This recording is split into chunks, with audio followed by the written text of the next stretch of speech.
Attendees are in listen-only mode. Hello everyone, I'm Susan Kaufman. I'm here for Attitude Magazine, and you're listening to our weekly Attitude ADHD Experts. On this hour of ADHD Experts, we're talking about money. I think it's safe to say that managing money ranks as one of the least favorite tasks of Attitude's readers, possibly up there with making dinner every night. From budgeting to paying bills on time to investing to taxes, money is just a challenge for anyone whose hyper-focus just kicks in when a topic is really interesting. We are so pleased today to have Dr. Stephanie Sarkis join us. Dr. Sarkis will be addressing smart money strategies for ADHDers, how not to allow impulsivity and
audio series on iTunes.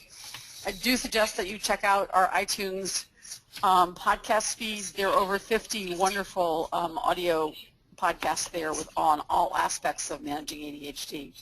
So with that, let me turn it over to Stephanie Sarkis, and again, with our gratitude for your time today.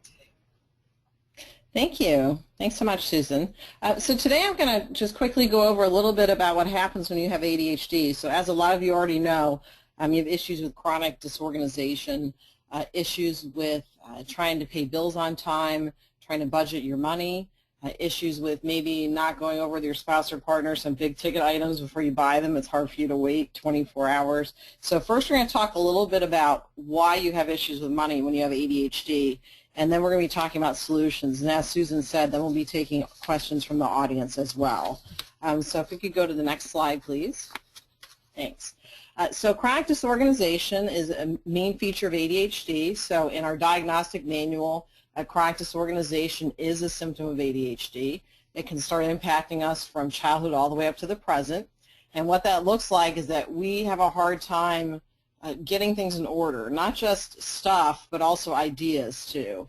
And money management is all about organization and paying attention to detail, and paying attention to detail is also a symptom of ADHD in our diagnostic manual.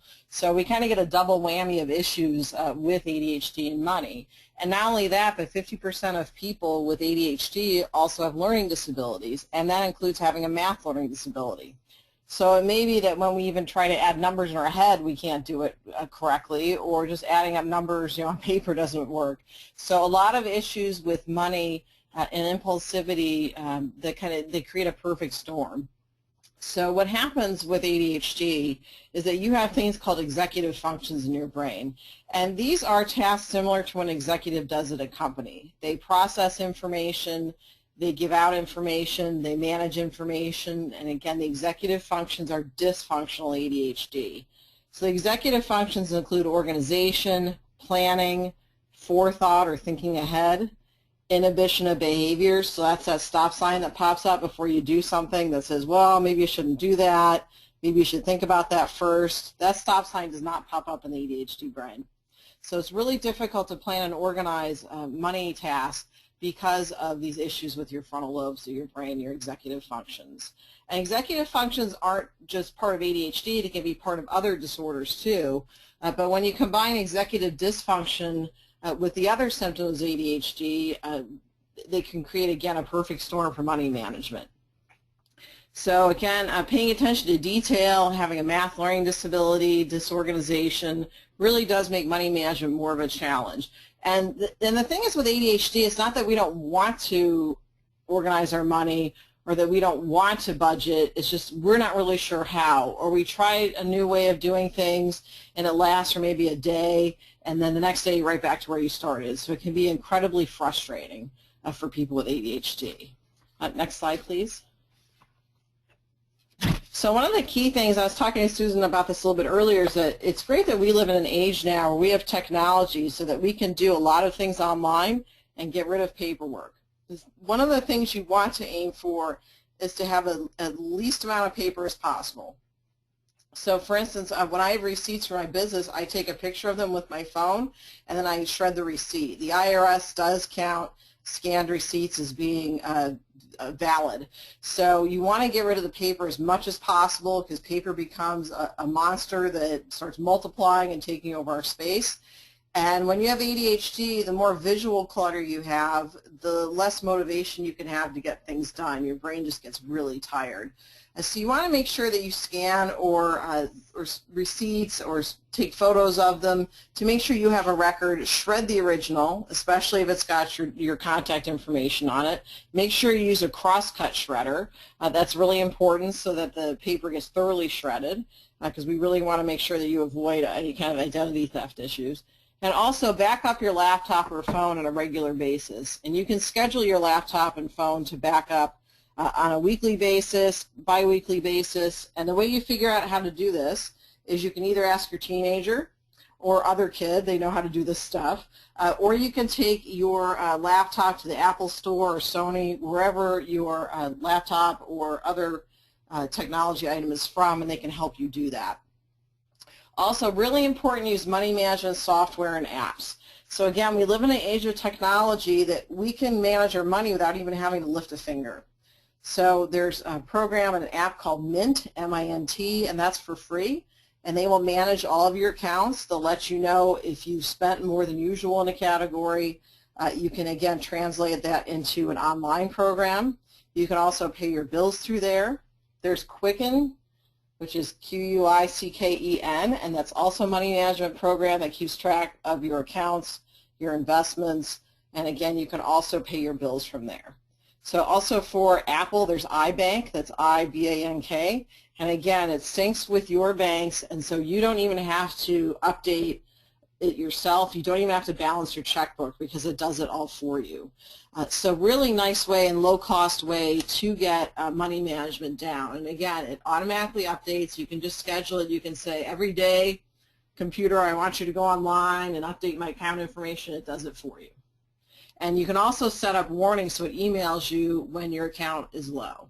So really nice way to keep track of that money. And again, you can ask a teenager in your household, or also there are classes available, community classes and online classes as to how to use Mint, Quicken, iBank. So a lot of easy, fun ways to learn how to use the program. And yeah, I do say fun because some of the online trainings use a lot of graphics. It's very user-friendly. So it's a really nice way to learn how to use these different software apps. So also, you want to use direct deposit and automatic withdrawal. You want to get rid of using paper bills, meaning that you want to sign up as much as possible that when you have a bill due, the money automatically comes out of your account, and when you get a check, that money automatically goes into your account. Almost every payor that you write checks to has an online way of doing it. And a lot of companies actually give you incentives for paying online. They'll give you a certain percentage off your bill or other incentives to have you sign up online because it's a win-win situation. You're getting your bills online, you're getting them paid without having to think about them, and they're also saving money by not having to mail you a bill. So, and also with direct deposit, there's no chance of you losing a check either. So you really want to sign up for that. I know sometimes people are concerned that they're not going to have enough money in the account when you have automatic withdrawal. And we'll talk a little bit about that too, and that that's where we need to figure out how we can kind of cut back a little bit in an area. Also, you want to wait 24 hours before buying a big ticket item. For some people, a big ticket item is anything over $100.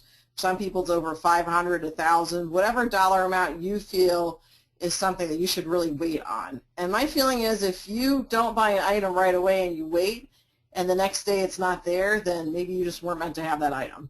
And several stores, if you find out like there's a sale and if you don't buy the thing right now, you're not going to get the sale percentage, a lot of stores will let you come back tomorrow and still get the sales price. So just because something says that the sale's ending today, feel free to walk up to them and say, hey, here's the deal. I can't buy this right now, but I'm thinking about coming back tomorrow. And 9 times out of 10, they may give you the sales price. All you got to do is ask. And it may seem kind of scary the first time you ask, but as soon as you do it the first time, usually okay, and you have no problem doing it from then on.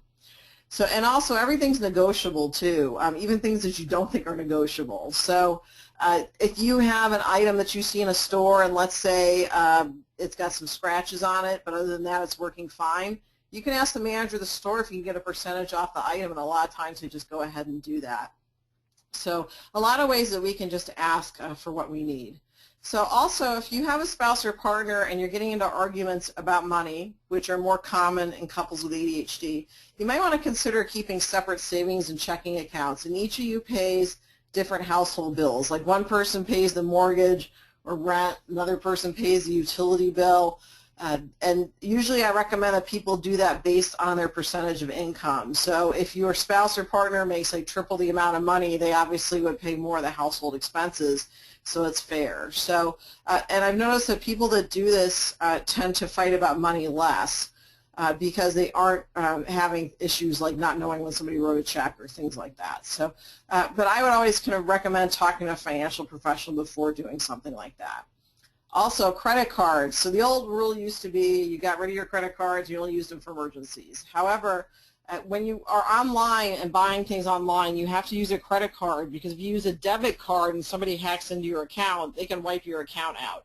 With credit cards, you at least have some time that you can file an appeal with your credit card company and not have that charge on your bill. So what I recommend is having a low-limit credit card that's not connected to your bank accounts.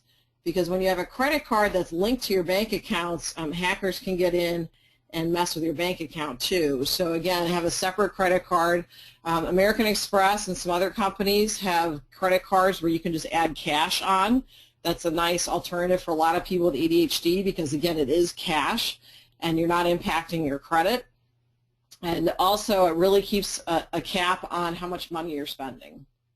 So also it's really important as ADHDers that we realize that it's perfectly okay and needed that you seek help from someone. Nobody goes through this on their own, ADHD or not. So it's really important that we talk to financial professionals. We look online for some information about how to manage our money.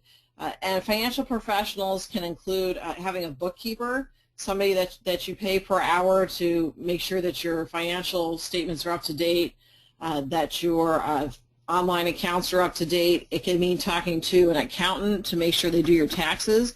I've worked with quite a few people with ADHD that have a lot of difficulties paying their taxes on time because it's detail-oriented work and organization issues. So when you talk to an accountant, and I was just telling Susan that accountants and other financial professionals now are, in some cases, getting specifically trained on chronic disorganization. Really important that you meet with an accountant so you can get your taxes done and sent off on time. Also, a financial planner can help you figure out how to save up money for the future, because that's really important too. An area that people with ADHD have an issue with is making sure they have enough money saved up for when they retire. Next slide, please. So, and also a main point I wanted to say is that there is hope, and no matter where you've come from financially, there is a way that you can get better at it and that you may actually start enjoying managing your money. I know that's kind of an outrageous statement to make, but once you get control over your money, you can find that you're making some change in your life, and it can be pretty exciting. So now I'm going to answer some of your questions about how to have good money management and how to work with paying your bills on time, and how to kind of talk with spouse and partner about money management issues. So fire away. Okay, thank you so much, Stephanie. First, let's do a poll. Let's find out from the people listening what their key financial management issues are. Please check off which of these give you the most challenges. Organization of paper, saving up for the future, impulsive spending, arguments with spouse, partner, paying bills on time. So select the item that is the biggest challenge for you. I'm going to bet on paying bills on time, but I could be wrong. So, what do you think, Stephanie? I would think, yeah, I was going to say I was going to estimate, but I don't know if that's going to throw off the results. But I would say paying bills on time, and probably also impulsive spending, maybe. And saving for the future. I guess they're all related. Mm-hmm. Yeah. Yeah. Okay, everybody done their, ticked off their key item. Those of you who posted it, you need to tick it off on the screen. All right, here we go. Oh, wow. Oh, wow, it's everything. Same, oh, because you could check more than one, that's right. So. Right. Okay, well, that's so ADD. We all have problems with everything on the screen. Absolutely. All right. Yay. Yay, that's great.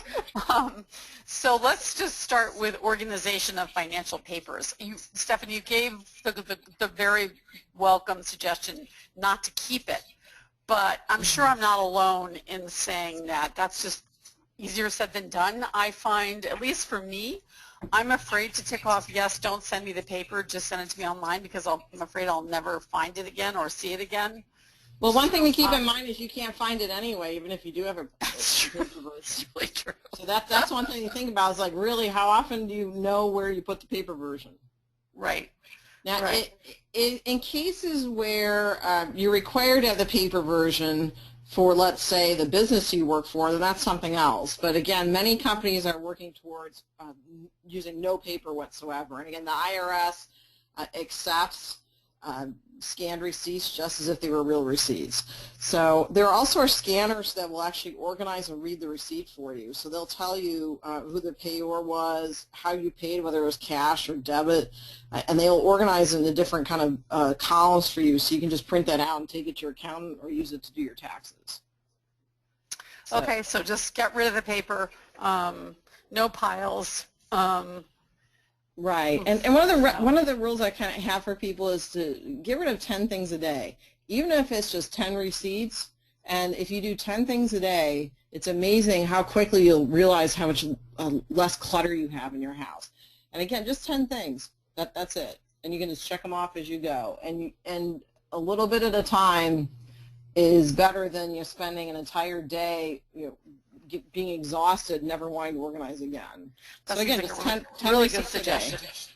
Yeah, Gail posted, I have 4 bags of paperwork. It's overwhelming.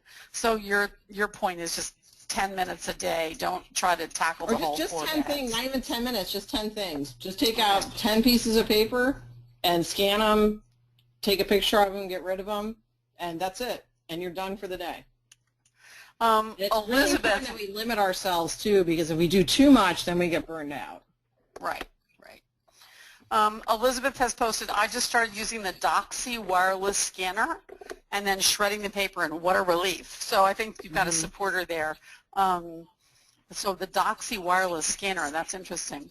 Do you scan then, Stephanie, or do you use your phone? Yeah, I can take photos of my iPad. There's a scanner in there. I also take photos of my phone and have an album called Receipts. And also I have a program that will take photos of the receipts and then again categorize them. So there are different ways you can do this, and the important thing is just get rid of the paper, but keep a record of it. And like the the attendee just said, it's such a relief to start seeing the paper reduce, and you get your living space back. And right. we get rid of all that clutter, we open up our lives to so much more good stuff. So, there's a suggestion here from Jeremy, which sounds great. It's a smartphone app called Expensify, EXPENSIFY, that tracks your receipts. And so you don't have to, quote, as he says, keep them, i.e. lose them. So, right. Yeah, he said you take a photo and it files it for you. That sounds great. Yes. Yeah. And the other thing to keep in mind, too, is thermal receipts, which are printed on that kind of slick paper. Those will kind of disappear or fade after a while, so it's really important you scan those. So it's actually in your best interest to scan and get rid of them, because when you get around to tax season, your thermal receipts may just look blank. Okay. Here's a question that I think many people I've heard before. I need help with doing a budget. Do you have any suggestions for a good budget and how to stick with it? Sure. And the ADD in your money book that I wrote, I put an ADHD-friendly budget in there because a lot of financial books, I think, are aimed towards non-ADHD people, and they get all this detail work, and I'm like, I want a budget that I can follow. So I create a budget that just gets into two categories, expenses and income. And you just kind of ballpark figures, so just estimate how much you're spending in each area, and it breaks it down by category. And the nice thing about almost all of the apps is that they have budgets built in. And I think the important thing is to realize that there are fixed expenses, which are things we can't change, which is our rent or mortgage. Also, flexible things are entertainment expenses, groceries. And so we need to look at what's a fixed expense and what's a flexible expense. And we need to take a look at the fact that the flexible expenses are the ones that we can kind of save here and there. So, for instance, like entertainment expenses, maybe you don't need to go to the movies every weekend. Maybe you could watch a movie at home. Little things like that will add up over time. And also, even on the fixed items, let's say your rent is coming up soon. Maybe you could find maybe a little further from work, but maybe a nicer place for less rent. So it's really important to keep an idea of what you're putting money towards, and you can do that by simply looking on your online programs, or also looking through your checkbook and seeing what you're writing checks for, and just put a general figure of how much. Like round it up to the nearest zero. So for example, if you spend $48 a month, just turn that into $50 on a list. Or if you spend $32, just turn it to $30, because you just want to get a general idea of how much you're spending. And so budgets don't have to be really detailed things. They're just look at them as like a guideline to let you know where you can save. And some people have found when doing the budget that they were paying 2 internet fees, like they were paying for internet twice in their house. They only need one internet company. So it's a real quick way to figure out ways to cut money. How do you track against the budget? What's your advice on that? I think that's where a lot of people go wrong. I mean, you can write out a list, but then at the end of the month, I mean, do you track every week, or do you? What you do is you get the money management software, plug your numbers in there, and it'll do a pie chart. And people with ADHD, we tend to like visual representations of stuff, like graphs, charts. And it'll show you how much money you're spending in each area, and then you can kind of compare it to the budget you've written down. And from then on, you just go with the computer budget. And the money management app will show you, here's last month what you spent money on, and here's this month. Or here's last year what you spent money on, here's this year. And you can tell it exactly what you want it to show you. And so when you get that visual representation of how much money you're spending, it's a lot easier than using numbers on a page. So writing down your costs is just a good kind of diving board into the pool of budgeting. So, and I don't even like the word budget. It sounds like a yucky word for people with ADHD. I kind of like, spending guideline, I think, is a better way to look at it. Okay. So I take it you're using mint.com from what you're saying. I actually use iBank because I have Mac and Apple, so it just depends on the person's preference. Mint is available for Mac. Quicken for Mac, the version for Mac is not as detailed as it is for PCs. So, but Mint, I'm pretty sure that works well with Mac. Okay. Yes, a couple of people have written that budget sounds like diet, so they prefer spending plan to the word budget. Yeah. Right. Yeah, Yeah, I like spending plan. That works. yeah.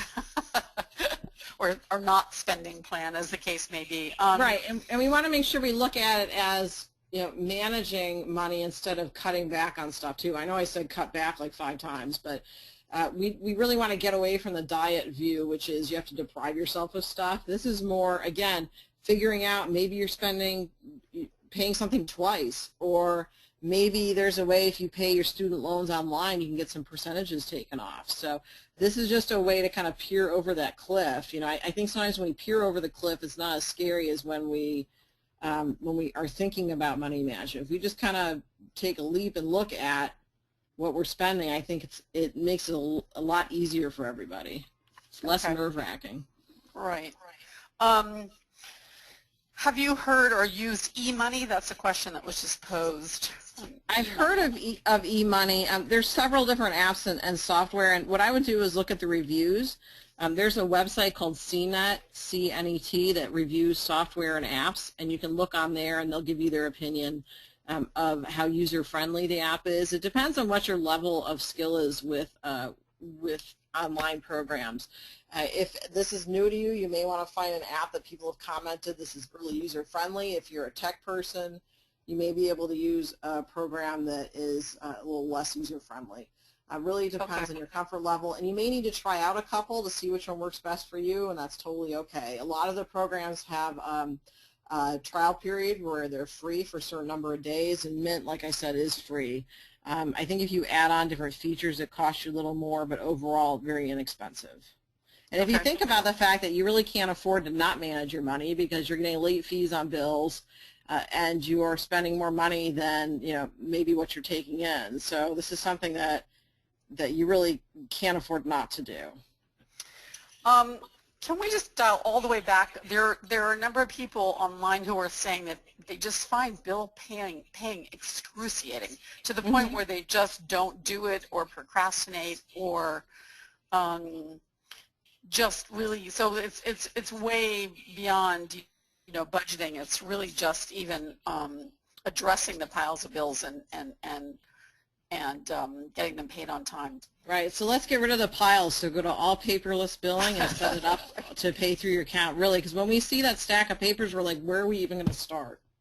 And it's hard for us to find time because of time management issues. It's hard for us to realize how much time it's actually going to take to pay those bills. So again, going on to online and paying your credit card through electronic means or paying your utility bill online really cuts back on the stress, because here you are paying bills without even having to do it. You're just sitting back doing your work and your bills are getting paid without you even having to lift a finger.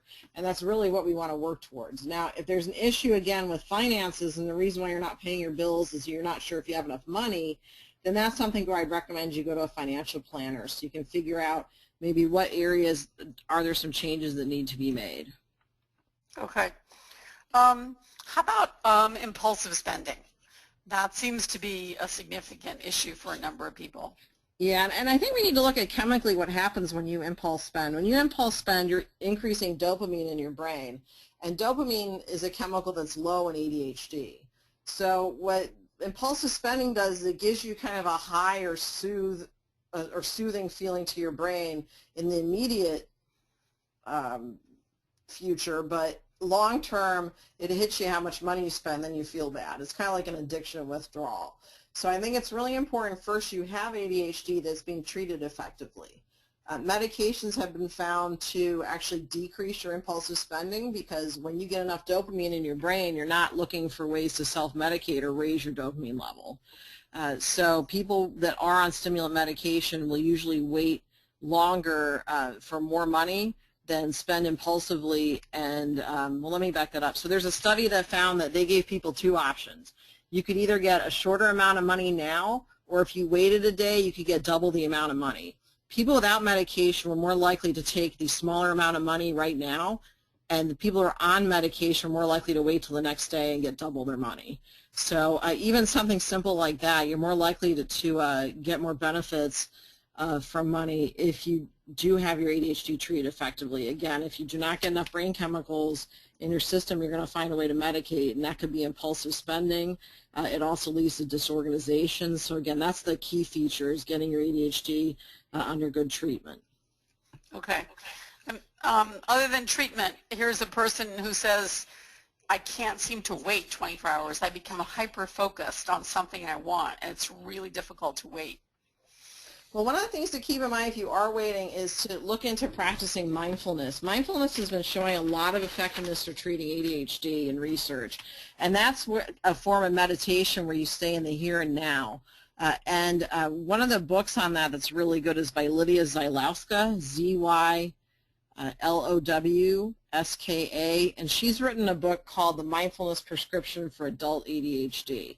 And she has an acronym called STOP, which is S, stop what you're doing, T, take a deep breath, O, observe what you're doing, check in with yourself, and then P, plan accordingly. Meaning that when you're hyper-focusing on something, stop, take a deep breath, tell yourself, is this something I should be doing? Is this in my best interest? Is this getting me anywhere? And then after that, you do the P part, which is planning, and you say, well, maybe I could distract myself by working on something else. Or if this item's not there tomorrow, then everything's still going to be okay. So again, that's the acronym STOP. Stop what you're doing, take a deep breath, observe what you're doing, and plan accordingly. And if you check in with yourself during the day, when you're having that feeling of maybe obsessing about something, it really gets you focused back on track. And studies have found that the more people with ADHD practice mindfulness, the more it automatically happens to them. They're able to focus without having to work at it as much. Lydia, let me point out that Lydia Zalowska did a webinar, and the audio is on Attitude's website, attitudemag.com/webinars. It was incredibly powerful, and I think people really appreciated her point of view. Yeah, I highly also recommend that. Yeah. Yeah, just to support what Stephanie said. Professional after professional has advocated mindfulness. I guess mindfulness in a sense just means stopping and sort of dealing with the impulsivity that we're living with, but it makes huge sense. Now. Right. Well, the nice thing too is it doesn't cost you any money. All you need is your brain. You're with your brain all day, and you don't need any equipment, right? So it's a perfect thing, and it's again falls in your naughty word budget. Falls in your spending plan. Right. I mean, again, spending plan. Right. So again, why not do it? Why not just try it and see what happens? How about the issue of how to make financial management a priority in a crazy world? So here's a person who says, I have no emotional challenges around money. I just don't seem to get the keeping track done with all the other things I have to do. There are just too many issues. There are too many things that have to get done. Well, I think one of the things we need to realize is when we need to delegate things to people. And people with ADHD kind of weren't made to do detail-oriented work. We weren't made to unload and load the dishwasher. We weren't made to, mop up our house. That's the detail work that we really have a hard time with. And keeping track of money management is one of those things. So I really recommend that someone gets a bookkeeper or other kind of a personal assistant to help you. And you may be thinking to yourself, well, how am I supposed to afford that when I'm having money issues? But a personal assistant can just be a college student that you pay, $8 to $10 an hour for maybe 4 hours a week, and they help you get organized. They help you set up your money management software. They help you keep track of your papers. They help you scan things. And when you get more of a hold on stuff, it makes life much easier. And again, keeping track of money is not one of our fortes, so why not kind of have somebody else help us with that? And then we have more time to do the things we're good at. I will volunteer that I have a terrible time delegating, and I once had a huge pile of bills related to something that just dragged on forever. I just threw them in a pile on the floor as they came in.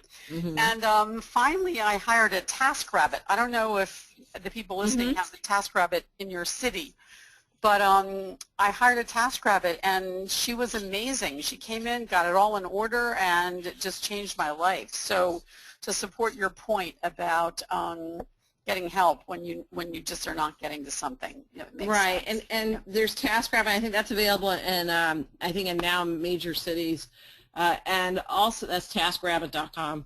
And also you can get just a trusted friend or family member. Again, this is someone that may know your financial stuff, so you want to make sure you have a really solid relationship with them. But just having them help you file paperwork can be really helpful.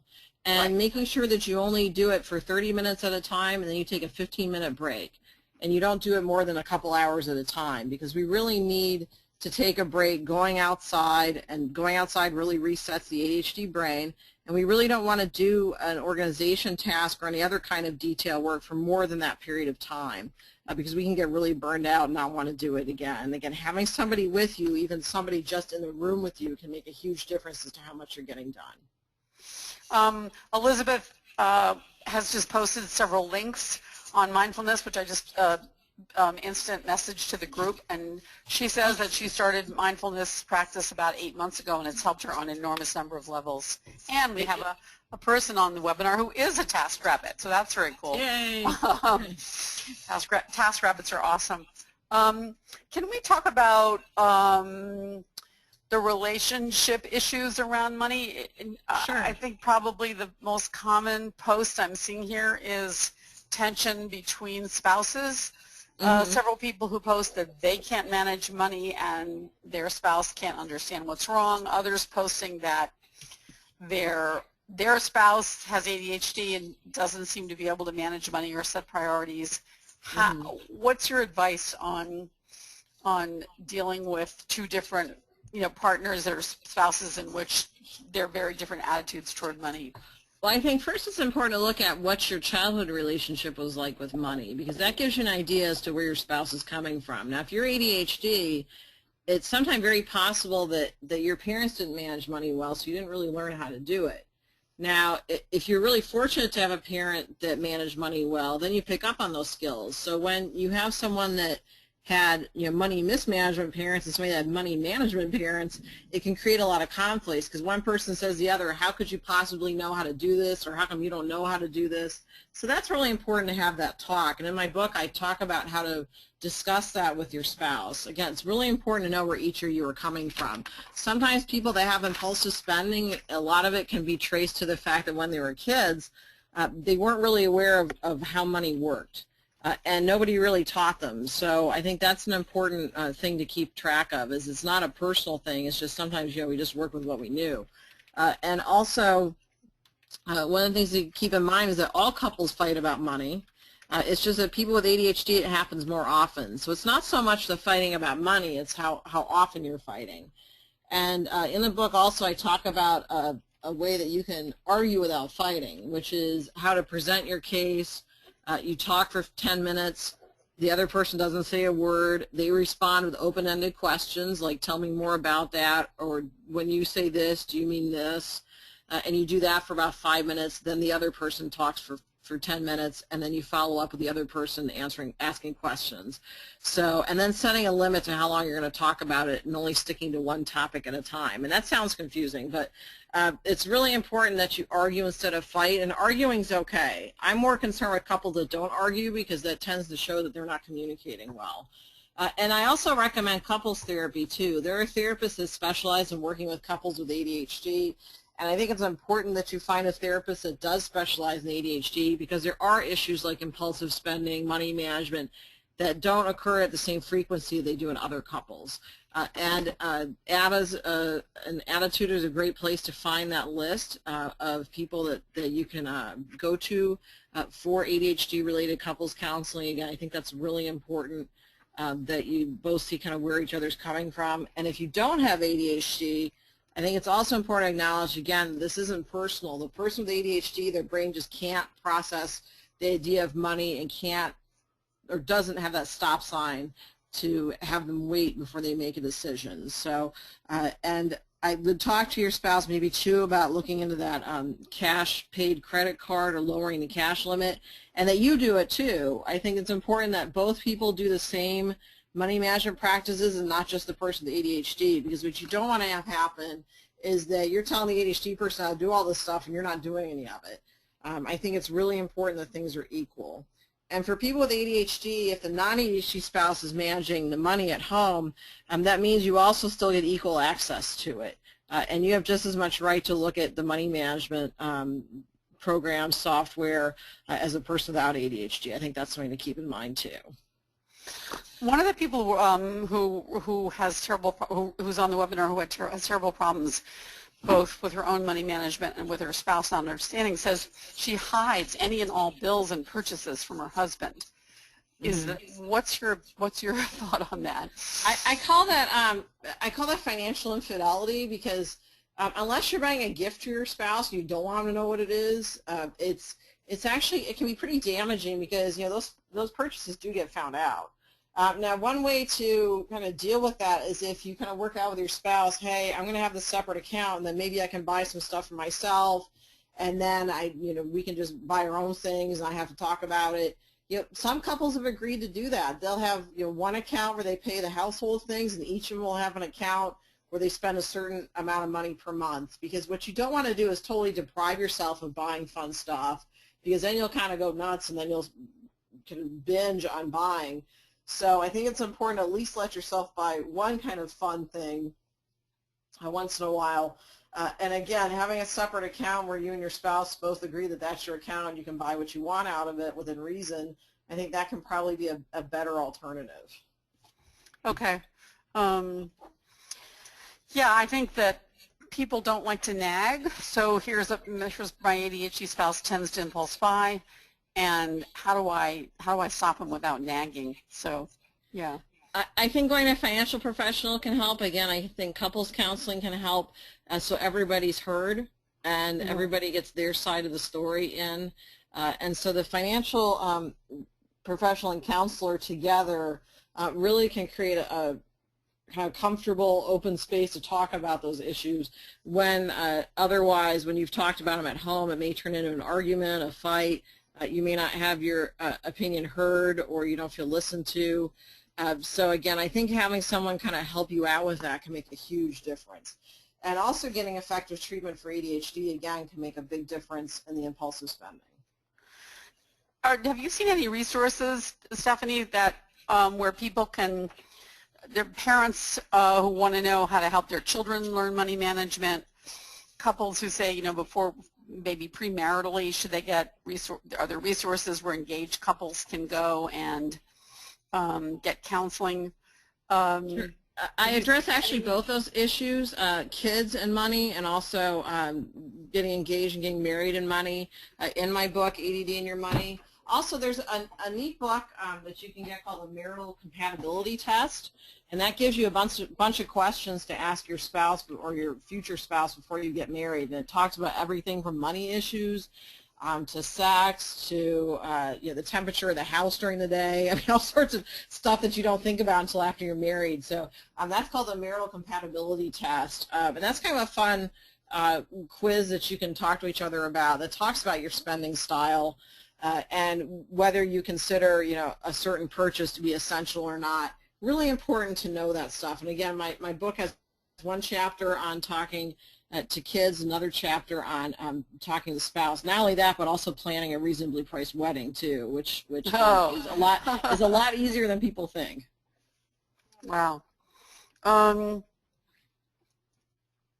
How about saving for retirement? There are a number of people who say that's a big challenge. Even if they manage the month well and get through it, that they're not able to put away a certain amount for the long term. Right. Well, I think we should keep in mind the bottom line is you want to take in more than you spend.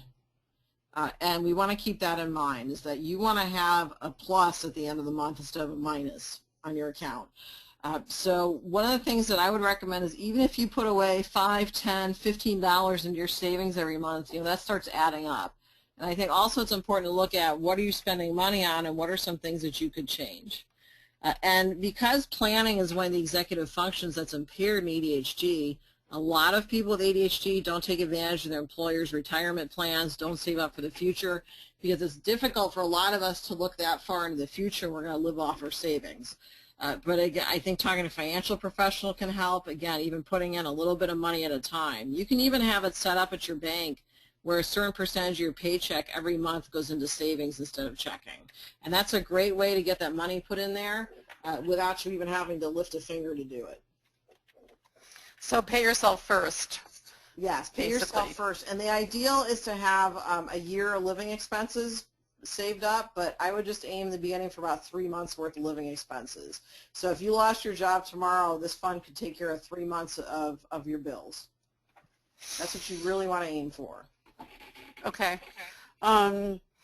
I just posted, by the way, notes from 2 people on the webinar who are financial advisors with ADHD themselves. No recommendations coming from us, but just I wanted to share their information. So that they posted. Let's see here. We've got a lot of other questions.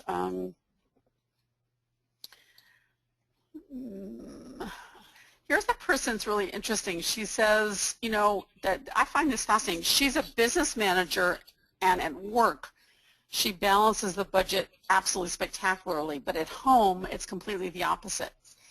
You know, she has, this last year was her highest grossing earning year, and she has no savings, and she has really a hard time just paying the bills on That's time. actually quite common. I've worked with several Really? people that really have their management financial stuff down at work, and then at home things kind of fall apart. I mean, there's this saying that the cobbler's kid wears no shoes, and that means that, you know, you could be really good at something professionally, but that doesn't mean that you do the same thing at home. So I think first we need to kind of cut ourselves some slack, that just because you do something well at work doesn't always translate into personal life. And it's really good that she acknowledges that. I think that's 50% of it, is to realize that you're doing things differently at home than at work. Now you have to think about it as in, you get paid at work. You get a payment based on how you do at your job. So it's a little bit different than at home. You know, nobody's paying you at home for doing your budget. Now, if you set up a reward system for yourself, that can be really helpful. And people with ADHD respond really well to rewards. At work, your reward's your paycheck. At home, it could be, oh, well, if I kind of set up the money management software this week, let's go out to dinner one night. You have some kind of incentive set up that you're paying yourself. And you need to give yourself that incentive right away. You need to give your reward immediately after whatever you've accomplished, or else people with ADHD don't connect the reward to their behavior. But again, positive reinforcement works really well for people with ADHD. And that's something to keep in mind for spouses, non-ADHD spouses too, that if your spouse is spending money wisely one day and mentioning it and saying, hey, you know, I really appreciate the fact that, you know, you're able to wait before buying that, that can make a huge difference in whether someone does it again. You know, what you focus on grows. Interesting. Okay. Let's see. Here's a person who says she thinks to herself, oh, this is only $1, this is only $2, so it doesn't matter, and she feels like she's sort of, you know, the 1,000 cuts, or she's using all her money on these tiny inconsequential purchases. Mm-hmm. Any thoughts on how to address that? I think one of the main things to look at is whether you buy Starbucks or other expensive coffee in the morning. Oh, wow. That's $4 every day. And if you look at that, you know, 4 times 7 does $28 a month. And, you know, I have an LD, so whatever 28 times 12 is, it's a lot of money. So instead, you know, take that $4 and put it in that jar. $28 a week, Stephanie. 28 times 52, it's huge. Yeah. Yeah. And so instead of spending $4 every morning at Starbucks, make your own coffee. You know, they have coffee makers that, you know, the one-a-day cup things that have really fancy coffee in them. And so it tastes just the same. And put that $4 in a jar instead. And then at the end of the month, add up how much money you have. I mean, it's pretty shocking how much that is. Or just keep a tally. Write down in your phone in the notepad what you're spending money on. And then add it up, because, you know, part of it is accountability. You know, if you start adding up, you know, $1 here, $1 there, then you finally realize at the end of the month how much money you spend. Another alternative to that is giving yourself $100 cash every week or month, whatever your budget allows. I said that dirty word, budget, again. Whatever your spending plan allows. And when you're done with that cash, you're done. Yeah, that's a great way to look at stuff. Is that a lot of us don't use cash. We use debit cards and credit cards. And for ADHD, it's really important that we pay attention to the fact that we're spending real money, whether we're paying it now or later with a credit card. So when you give yourself cash and tell yourself, you know, at the end of the week, this cash is gone and I'm done, that really is a wake-up call as to how much you're spending.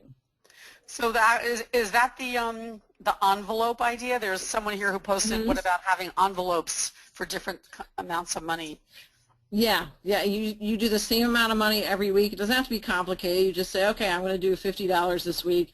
Again, usually it's maybe about 10% or less of how much money you take home every month, and you divide that by week, and you say to yourself, here's what I have, and when I spend this, I'm done. You don't use your debit card. You don't use your credit card. That's all you're using. So I think doing that makes things much more real, and it makes people with ADHD much more accountable. That makes absolute sense. Given that we're so visual, I think that credit cards are just sort of deadly. Yeah, I mean, when you see the cash actually leaving your hands, it makes it's much more powerful than when you're just handing over a plastic card to somebody.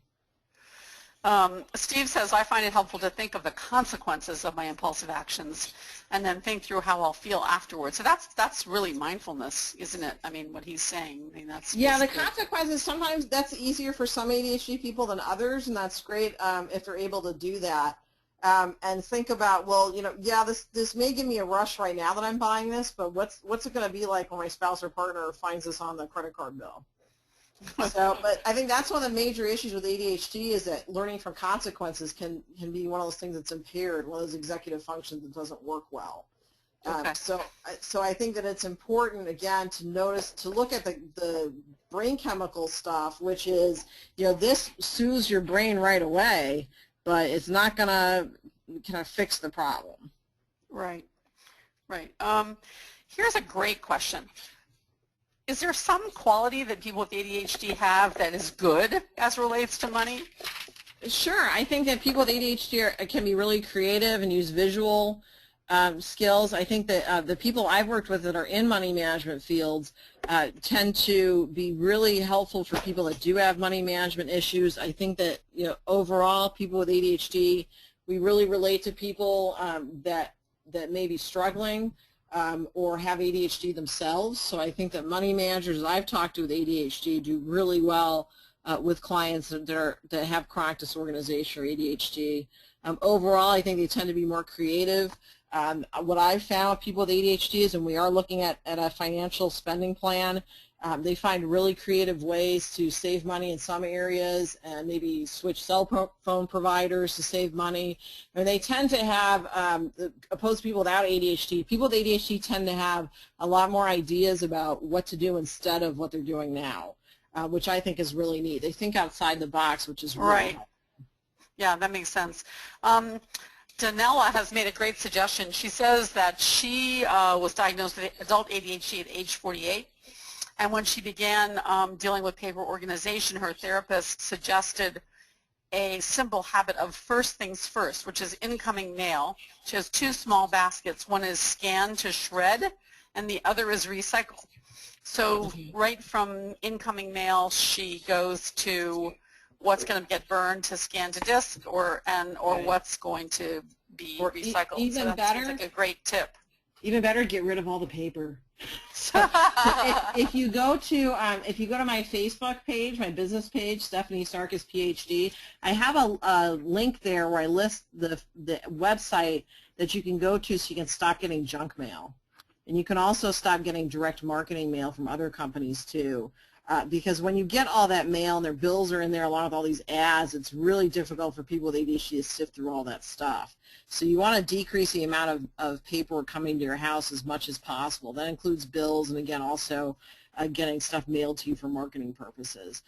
So, again, that's that. If you go online, I think it's DMA Marketing, but I'm not totally sure on that. But online and also on Twitter, I think I posted the link too. Okay. Really good to make sure that we really cut down the amount of paperwork. The ideal is to have an empty mailbox every day. No mail coming in. Away from paper. Back to the envelopes. Nancy says she uses envelopes when she goes on vacation. So she has one for each day with a set amount, according to whatever the plan is. And sometimes she goes home with money left over. So there's another confirmation of the envelope cash system of money management. And another suggestion from Judith, a great book. I think I've read this book, Your Money or Your Life. which talks about watching where your money goes every day and has a very simple form. She said that's helped her enormously. That's a pretty well-known book, isn't it, Stephanie? Your Money or Your Life? I've heard of that one, yeah. I've also heard of, there's one by Wall Street Journal, actually, I recommend, that uses a lot of pictures, a lot of short paragraphs to read, and it's called Guide to Understanding Personal Finance. And I really like it because it's all color-coded as to what area that they're talking about, whether it's paying a mortgage, or banking, or savings, credit. So that's a really nice one too. That's Wall Street Journal Guide to Understanding Personal Finance. And I think also just, when you're just have like 5 or 10 minutes, just look online, read an article about personal finance. And the more you know about it, the less scary it seems. Right, right. Okay, I think we're coming to a close. Oh, here's another reference for Andrew Mellon's book, Unstuff Your Life. Wow, great title. Helpful for organizing paper mail, filing, home office. And then several recommendations for LearnVest.com. Free webinars, newsletters on money management. So yeah, there you have it. And there's also a really nice app called Unfilth Your Life. And the F word is, unfilth, F-I-L-T-H, your life. And I'll just warn everybody, the F actually stands for another word, but they wouldn't put it on the app store unless they change the word. So when you get the app, it's going to say a naughty word, but that's okay. But it's Unfilth Your Life, and it's neat because you'll have a tab that says 5, 10, 15 minutes. And so you click on that, and it tells you one thing to clean or one thing to organize at a time. So you say, oh, I have 5 minutes before I go to work, and it'll say, okay, well, wipe down the walls of your bathroom, or, throw out, 3 receipts. And it's really nice. It's very ADHD geared because it operates in short increments of time. It even gives you a timer of 20 minutes with 10-minute breaks already set up, so you don't overwork yourself. So that's Unfilth Your Life. Or Unfilth Your, I'm sorry, it's Unfilth Your Habitat. Unfilth Your Habitat. Okay. Yeah. All right. Stephanie's slides, everyone, and the audio, because people are asking, will be on the AttitudeMag.com website at attitudemag.com/webinars. So if you missed any of her great comments, just check back. And Stephanie, we have very few minutes left. Do you have any final comments? Yeah, I think it's important to know that asking for help is a strength, not a weakness, and also that nobody gets through this alone. Think about a CEO at a company; they have a lot of people helping them, and we need that too. And if you've been told you should be able to do this on your own, again, nobody does anything on their own, and there is hope, regardless of where you're at in your financial picture, that things can get better. Thank you so much, Stephanie, for your time today, and everyone for listening in. Please come back for the next set of Attitude webinars. July 29, Normal is Overrated, Feeling Good About Your Adult ADHD Brain with our very own Stacy Juris. And August 5, Your Back to School Game Plan, Do Whatever It Takes to Ensure Your Child's Success with Chris Ziegler-Dendy, who was just unbelievably fabulous. So we just had the most wonderful set of presenters, and we're very grateful to all of them, and to you today, Stephanie, for your time. Thanks, you're everyone. welcome. Thanks for having me.